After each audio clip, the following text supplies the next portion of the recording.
Daniel Rey es economista agrario con amplia experiencia en política e institucionalidad de desarrollo rural y de fomento al riego, de exitosa y comprobada capacidad en el diseño e implementación de planes y programas para el desarrollo económico sustentable de territorios agrorurales y diseño de indicadores cuantitativos en el seguimiento de resultados. Él posee un posgrado en desarrollo rural en la especialidad de socioeconomía del desarrollo regional y es candidato a doctor en geografía económica en la Universidad Paul Valéry, Montpellier, Francia, y actualmente se desempeña como director ejecutivo de la Corporación Agraria para el Desarrollo, entidad de la cual fue presidente en los años de 1994 y julio del 2015. También es asesor de la Comisión Nacional de la Secretaría Ejecutiva de la Comisión Nacional de Riego, y él ha sido asesor, coordinador, consultor en diversos organismos y programas nacionales e internacionales en la materia y posee varias publicaciones referidas a su área de expertise. Invito a don Daniel Rey a tomar la palabra, junto a recordarles también que sus cuadernos tienen hojas donde pueden escribir preguntas que leeremos al final del panel. Adelante, don Daniel. Muchas gracias. Gracias por la invitación a participar en este foro. La verdad que las presentaciones siempre lo comprometen a uno y generan grandes expectativas, ¿no? Y uno siempre tiene la sensación al final de que a más de uno ha defraudado mucho. En fin, felizmente en esta oportunidad me han invitado para presentar una experiencia de relacionamiento de una empresa generadora de electricidad, que es la empresa eléctrica Puyinque, en Panguipulli, y el relacionamiento que se ha ido dando con las comunidades. Yo quiero precisar que la visión con la cual nosotros hemos ido trabajando ahí ha sido siempre con una visión de territorio. Y creo que eso nos permite acotar las distintas posibilidades, tanto en las potencialidades como en las dificultades que podemos tener para desarrollar cualquier programa. Aquí yo he puesto, ¿no es cierto?, este es un programa que nace como un programa de responsabilidad social empresarial de la empresa, hoy día llamado Balón Compartido, porque el muy creativo economista Michael Porter, ¿no es cierto?, pasó de la responsabilidad social al valor compartido. Pero esto tiene algún sentido también, porque quiere decir que cualquier proyecto de desarrollo tendrá éxito si comparte sus valores. Se desarrolla desde 2007 hasta el año 2015.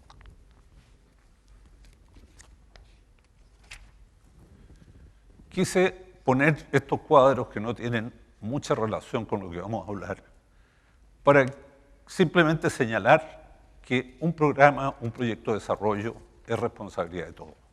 No es solo de la empresa que puede patrocinar o de la institución pública que puede patrocinar un proyecto, sino que también implica, en el caso de una empresa como este caso, a sus accionistas, a sus empleados, a sus clientes, a sus proveedores.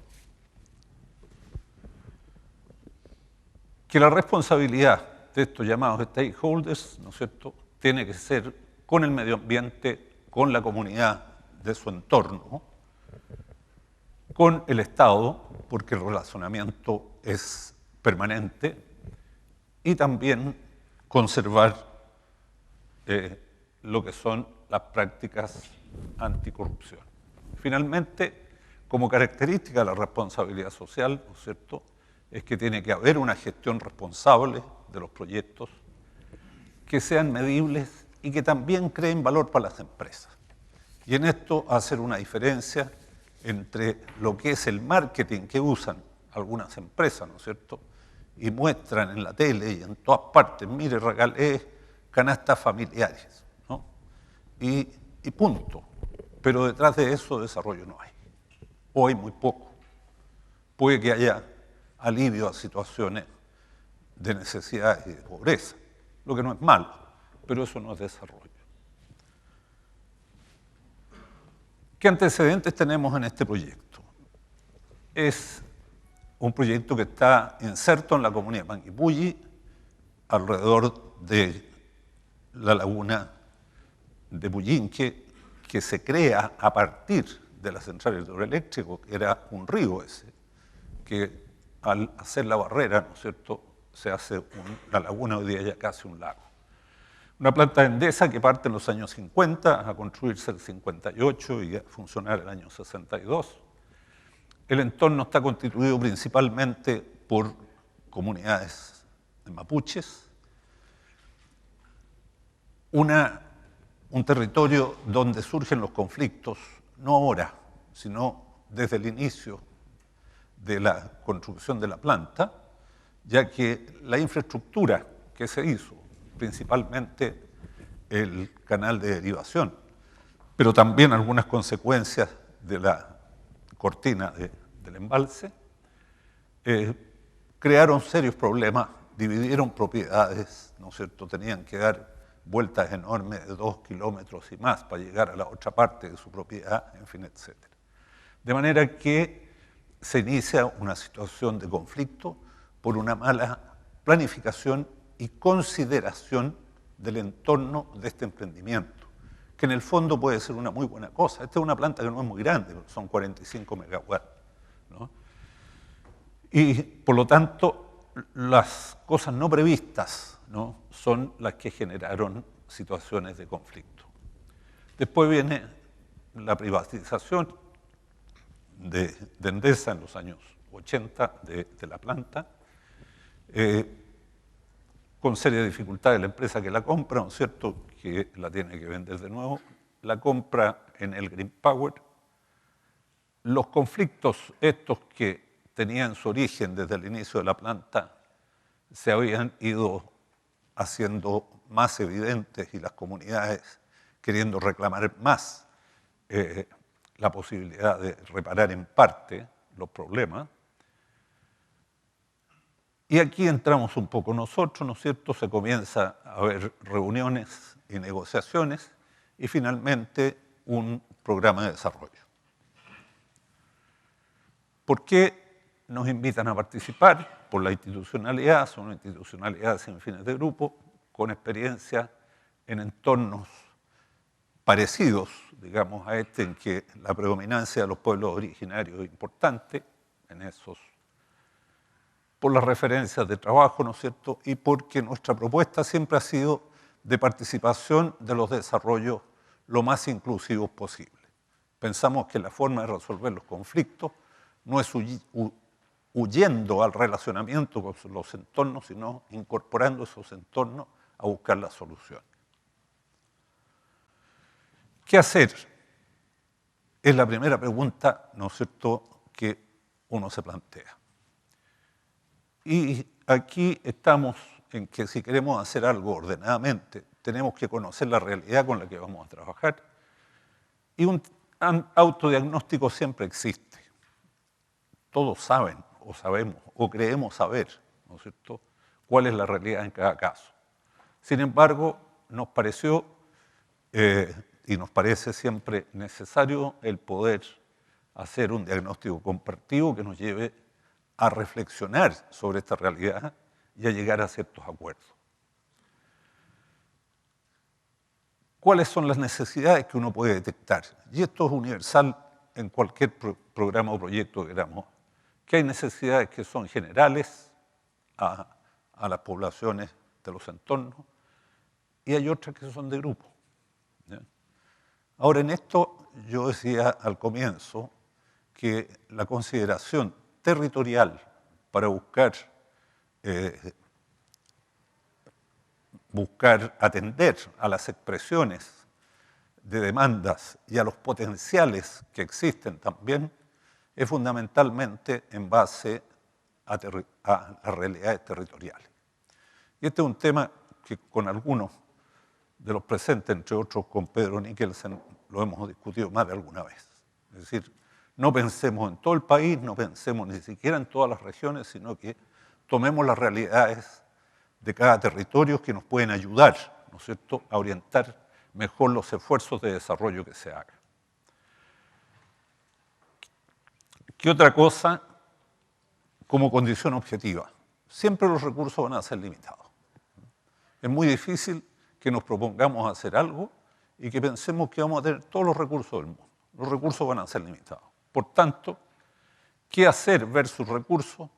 Tuvimos, y en este caso y en otros, ¿no es cierto?, en buscar las salidas por la vía de un programa en que se establecen prioridades, en que se establece un calendario.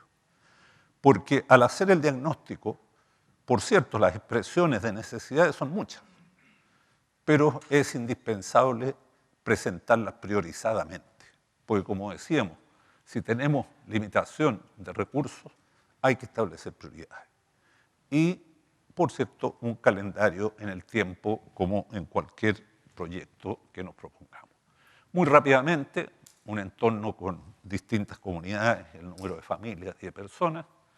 En total, ese entorno lo componen 367 familias y el programa trabaja actualmente con 315 de las 367. ¿Cuáles eran las situaciones en ese diagnóstico y que después se reflejan en el programa de mayor preocupación? La deserción escolar temprana.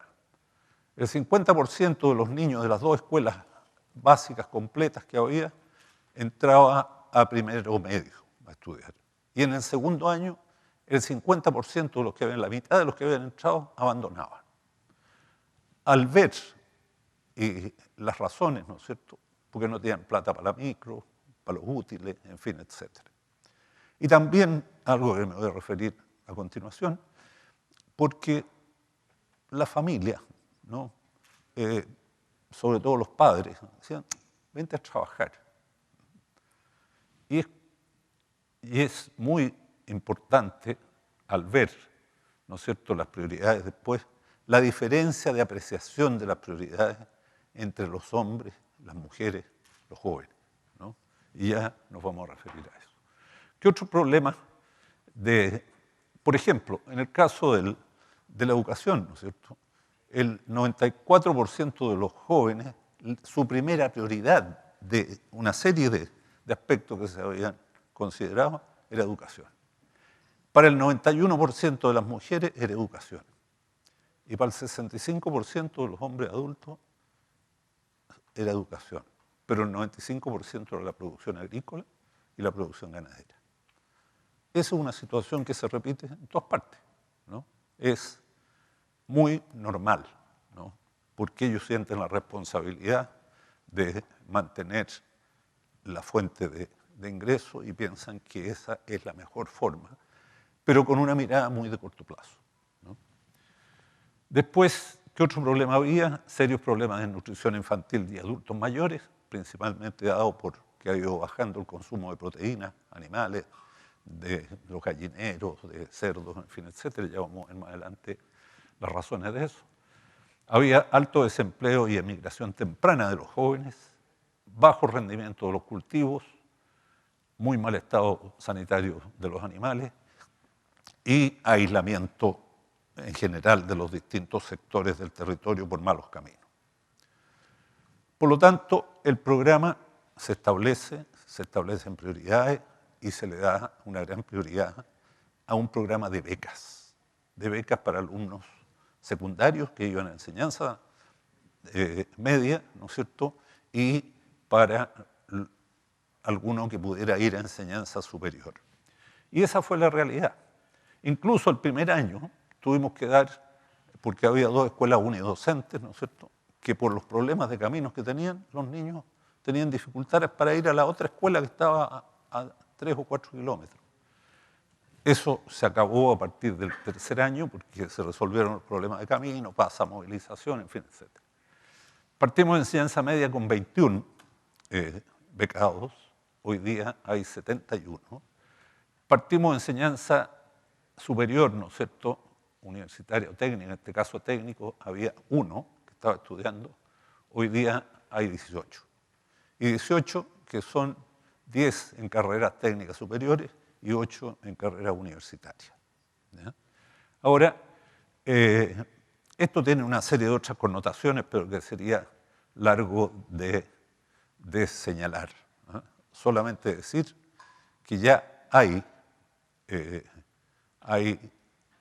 profesionales y técnicos recibidos con este programa, llevamos 9 años trabajando, y 2/3 de ellos se han quedado trabajando en su territorio. Y eso para nosotros es muy importante, ¿no? Bueno, no sacamos nada con formar gente si después se van a usar sus competencias, ¿no es cierto?, fuera. Pero no ha sido fácil. Hay una foto de la primera entrega de las becas, ¿no es cierto?, donde están las autoridades locales, en fin. Se entregó un furgón, porque en estos primeros años había sectores por donde no pasaban las micros, ¿no? Y se le entregó a la municipalidad. La municipalidad, la Corporación de Desarrollo Educacional, ¿no es cierto?, es la que lo ha gestionado. Con respecto a las becas, hay un comité de becas y un reglamento que se reúne el comité 2 veces al año, marzo y septiembre u octubre. Se hace el análisis de la permanencia de los becados, análisis de rendimiento académico, problemas extraescolares, porque es increíble que estos dos aspectos van muy relacionados. Y esos quienes lo saben son principalmente los profesores de las escuelas básicas, porque viven ahí. Y a veces alumnos que debieran perder su beca por bajar su promedio de nota, en fin, etc., hay una causa basal que está en problemas familiares, violencia intrafamiliar, alcoholismo, en fin, etc., ¿no? Y por lo tanto, a partir de ahí se busca propuestas de acciones, convenios y propuestas de programas. Ahí, por ejemplo, tenemos un convenio con la Universidad Austral y con la Escuela de Psicología, ¿no es cierto?, se está haciendo programas de apoyo. Pues cuando fui a pedirle al alcalde, ¿no es cierto?, le fuimos a pedir algún apoyo, dijo que tengo un psicólogo a medio tiempo para todas las necesidades de la comuna. Por lo tanto, se ha buscado algunas salidas también.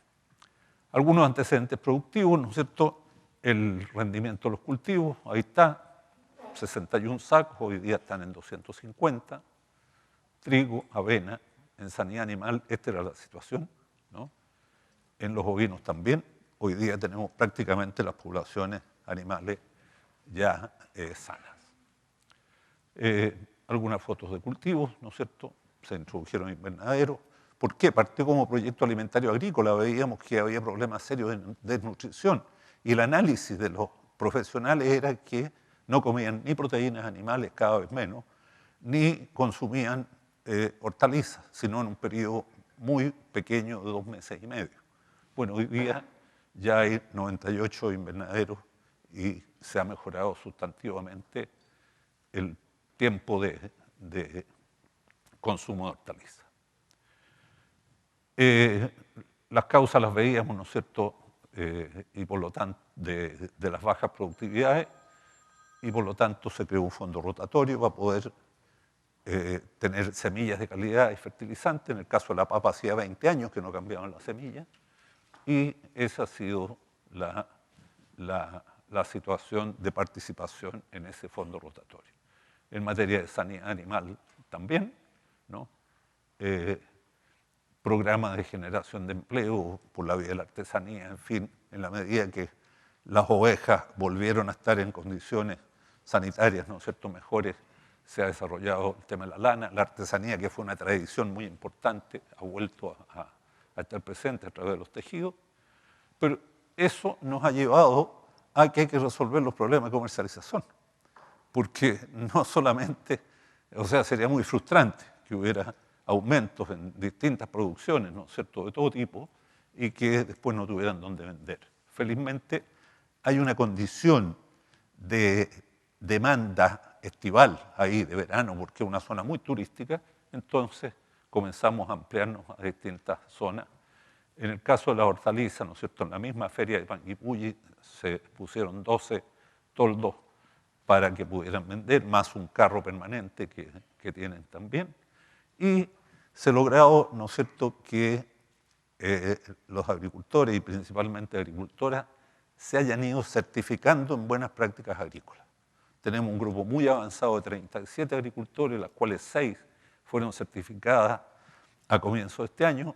Hay otras 12 que están siendo certificados ahora, antes de fin de año, y 17 más que debieran certificarse a partir del próximo año. Y por lo tanto eso ha permitido estar en buenas condiciones de comercialización en los supermercados, en fin, etc. Otros puestos, ¿no es cierto? Y hay cosas en las que hemos fallado.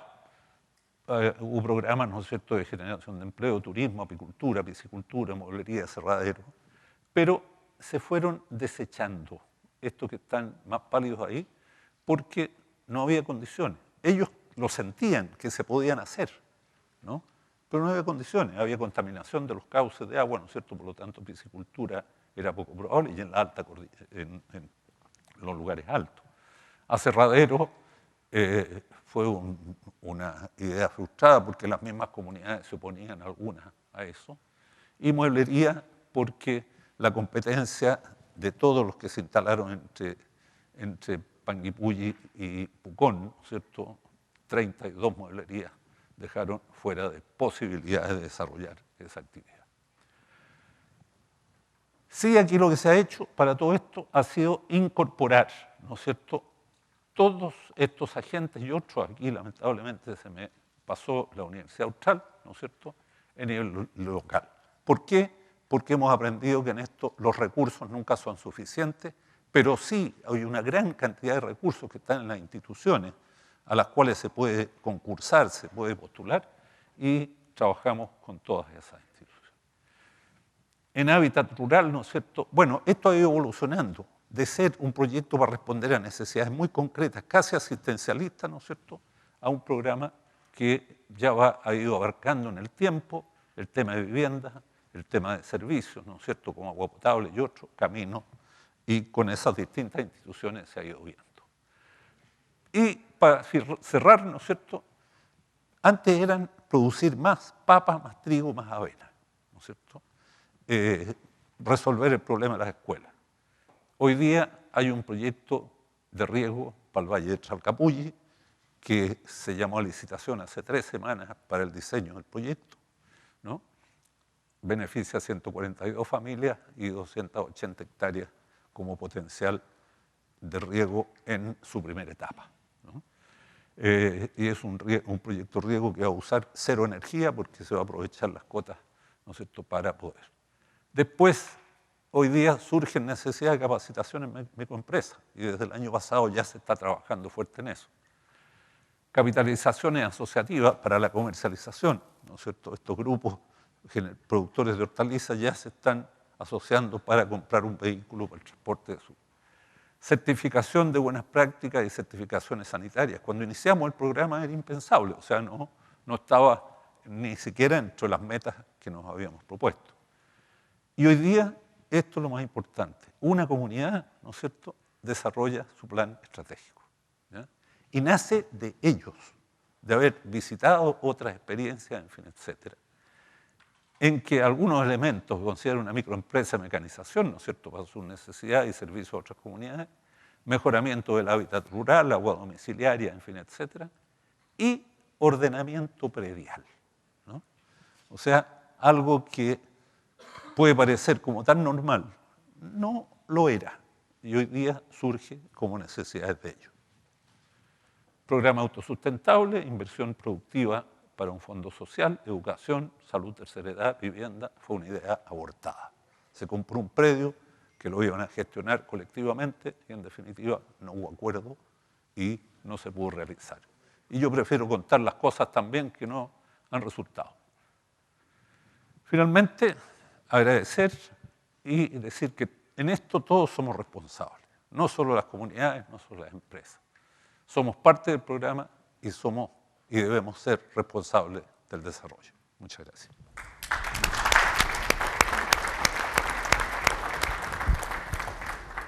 Agradecemos a Daniel Rey por compartir su experiencia en desarrollo en sectores rurales.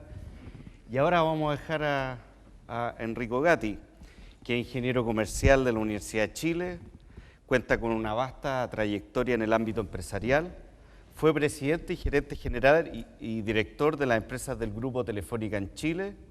En los últimos 10 años se ha desempeñado como gerente general, director representante legal de las empresas del Grupo Escota y del Grupo Ferrero en Chile.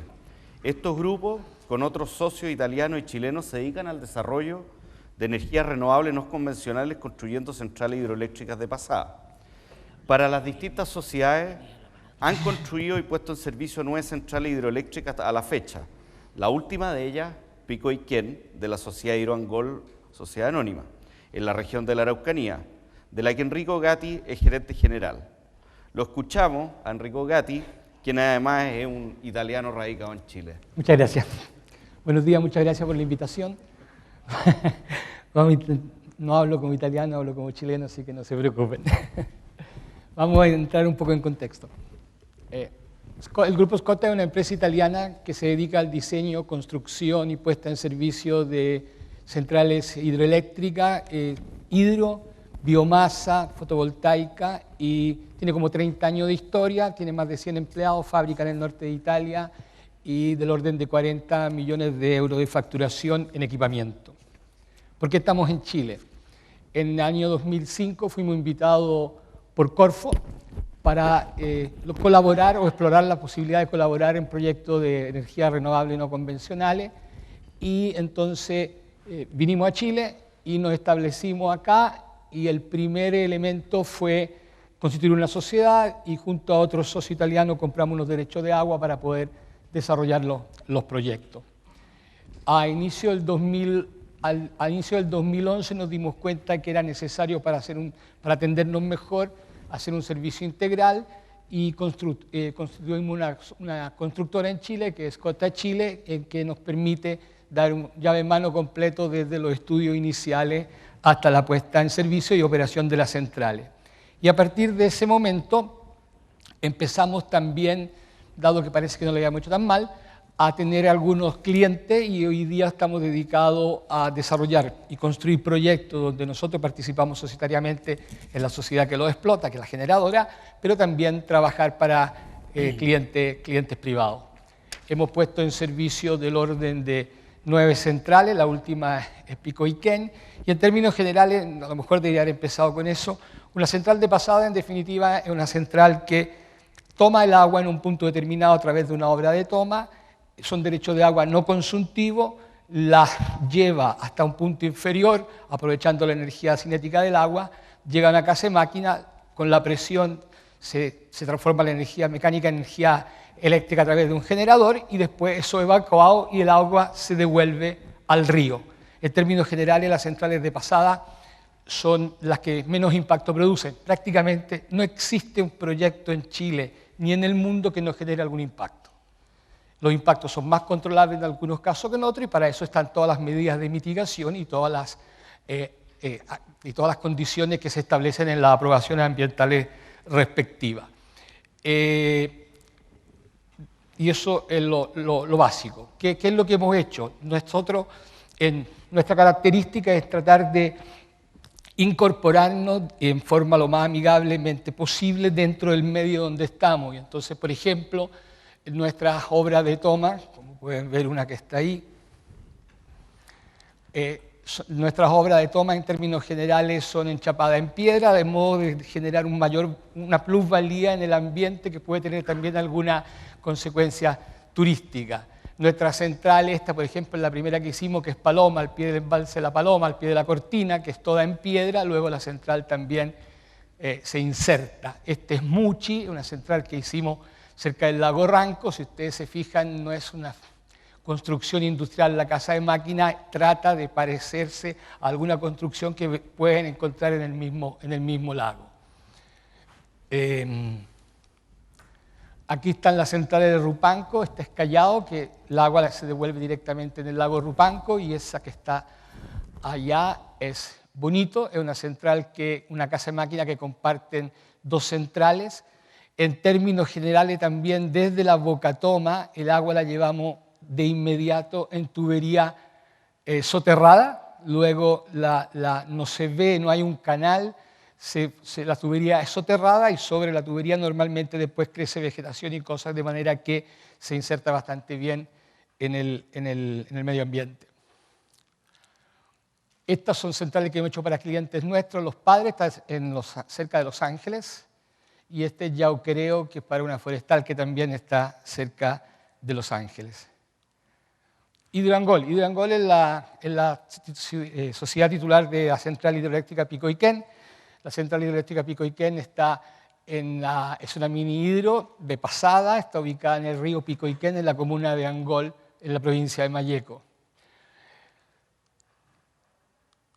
Básicamente yo diría que, independiente de los datos técnicos, que tiene 2 turbinas, que tiene de 9,6 mega, etc., en definitiva lo que hace Picoiquén genera energía limpia para más de 15.000 hogares. O sea, 15.000 hogares equivale más o menos a las casas y a la gente que vive en Angol, y reduce emisiones de carbono por 60.000 toneladas al año. Básicamente, una mirada rápida, ahí tenemos el río Picoiquén. Ahí está la ciudad de Angol, estamos muy cerquita. Acá tenemos la Bocatoma. Este es el río en un trazado paralelo, todo en terrenos forestales y privados. Se llega hasta la casa de máquina donde el agua es de vuelta, y estamos hablando y esta es la Bocatoma. La Bocatoma, si ustedes se fijan, el río está acá. Esa es la cortina tiene 2 metros. Una central de embalse puede tener 50, 70, 80, 100 metros de altura. No inundamos hacia atrás. Lo que se ve aquí es la escalera de peces, que permite a los peces remontar y al mismo tiempo permite que el caudal ecológico se mantenga en el río. No nos olvidemos que una central de pasada es aprobada y tiene unos derechos de agua que le permiten generar, pero debe mantener siempre en el río un caudal mínimo necesario para que la flora y la fauna que está en ese hábitat se mantenga. En el caso, normalmente los caudales ecológicos son variables dependiendo de la época del año. En el caso de Picoiquén, nosotros tomamos el caudal ecológico máximo y el que mantenemos permanentemente durante todo el año. Son 10 kilómetros de tubería desde la Bocatoma hasta la casa de máquinas. Son 10 kilómetros de tubería de 1,7 metros de diámetro. Yo soy pequeño, entro perfectamente parado dentro de la tubería. Es de acero, aquí está la fase de instalación de la tubería. Todo esto después fue cubierto. Esta es la casa de máquinas, hay una subestación elevadora que está ahí, y de ahí, a través de una línea de 8 kilómetros, se inyecta al sistema interconectado central en la subestación de Angol. Ahora, en términos generales, nosotros,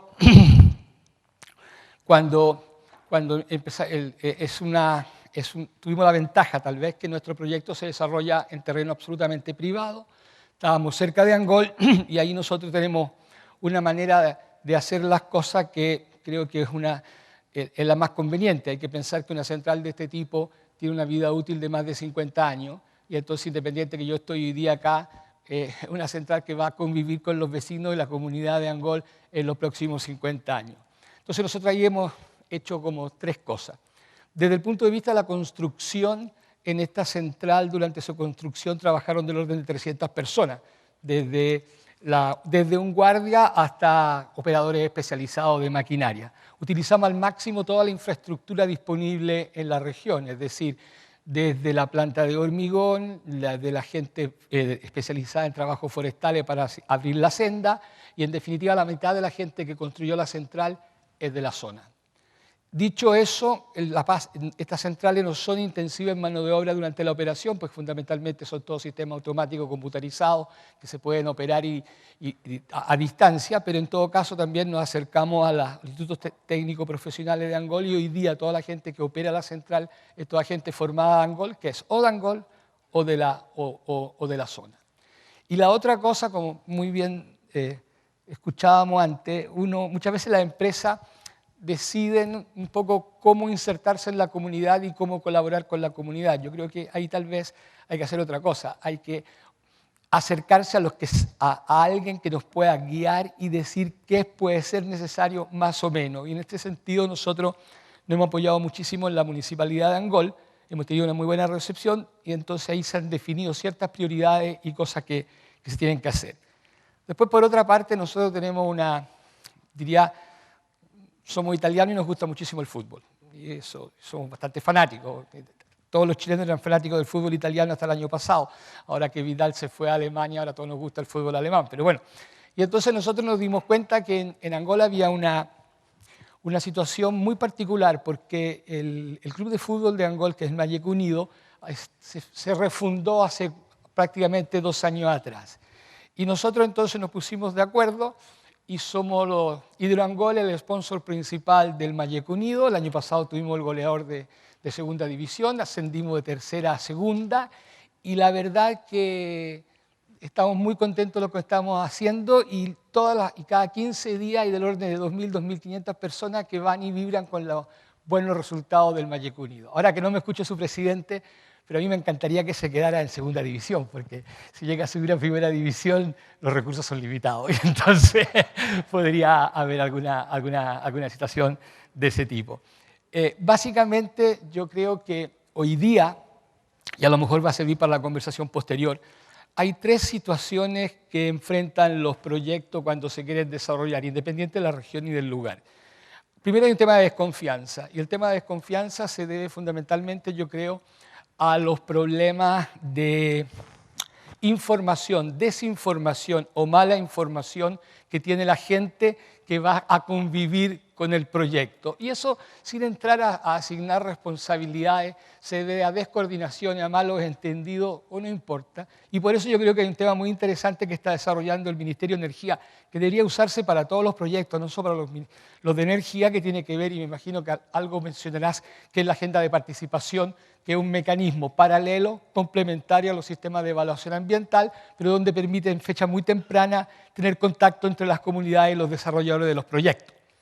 Ahí fue abierto a consulta ciudadana, los generadores o los desarrolladores tenemos nuestros propios puntos de vista, porque de alguna manera es muy bueno tener mecanismos de ese tipo, tener las comunidades tan cada día más empoderadas, pero también hay que tener claros los límites donde funcionan las normas, los reglamentos y las leyes, y donde funcionan los acuerdos.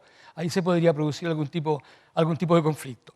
El segundo problema que hay, diría yo, es que a todo el mundo le gusta la energía renovable, pero que la hagan en el patio del vecino y no en mi patio. Y eso es un tema que se ve normalmente en Chile, y entonces eso genera otro tipo de conflicto.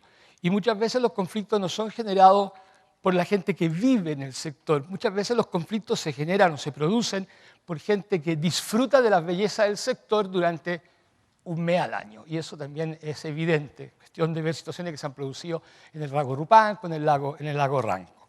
Eso es básicamente. Ahora, el otro problema de hoy día tiene que ver con de verdad seguir los procesos de aprobación ambiental en forma seria. O sea, nosotros hoy día los servicios que participan en la evaluación ambiental de los proyectos son servicios cada vez más especializados, con profesionales muy bien formados y que se hacen observaciones. Entonces, probablemente hoy día someterse a un proceso de evaluación ambiental es más complicado que 10 años atrás. Y tiene que ser así, porque el mundo cambió y tenemos que darnos cuenta que el mundo ha cambiado. Yo diría que básicamente, si se hacen las cosas bien, en forma seria, tempranamente se da la información adecuada, yo creo que no hay proyectos que no se pueden hacer. Siempre se debe poder anular voluntades. Creo que independientemente de cómo yo opine, lo que yo no opine, creo que tenemos un ministro de Energía que ha hecho un trabajo muy potente con todo su equipo, y yo diría que el sector de la energía hoy día es el sector más dinámico de la economía chilena, con independencia que tal vez el hecho, como comentábamos en la mañana, del hecho de que haya ciertas situaciones de menor desarrollo, de alguna manera favorece porque hay menor demanda, entonces a lo mejor la crisis se aplanó un poquito. Para terminar y darle las gracias, yo quisiera mostrarle un video, que básicamente es el video que nosotros hicimos, que subimos al sitio web de Hidroangola antes de construir el proyecto, y después mostrarle un poco cómo lo construimos. Un video muy cortito que si quiere lo pueden echar a andar.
Muchas gracias.